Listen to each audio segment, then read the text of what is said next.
Christos anesti. I'm from a Greek background, and those strange sounding words are Greek for Christ is risen. That is the typical Greek Easter greeting. It is answered by alithos anesti. Truly he's risen. Often Greek people will exchange these phrases as they play a little game with red-colored eggs. They tap the end of each other's eggs while exchanging the words, Christ is risen. Truly he is risen. The broken egg loses, and the winner goes on to conquer others. Even the losers don't really lose if you look at the broken egg, however. On the outside is a cracked shell.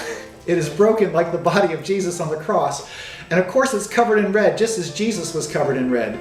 But if you peel the shell away, you will find something white, pure, and delicious, just like the new life Christ gives us through the resurrection.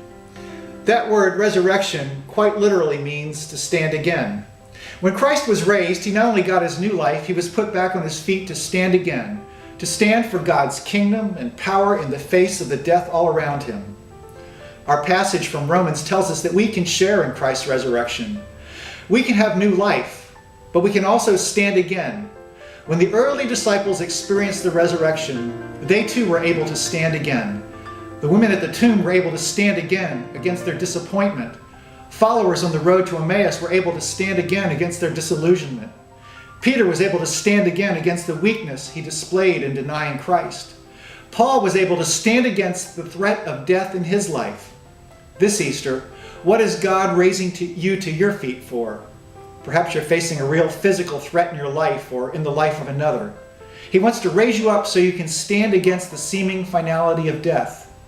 Maybe you're confronting a disappointment that has you caught in an emotional death spiral.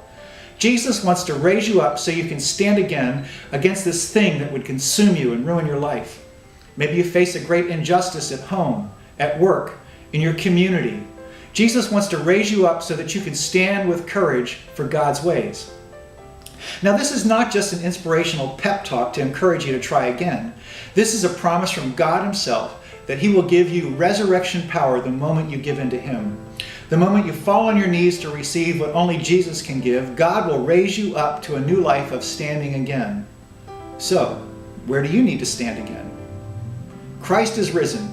Truly, he is risen.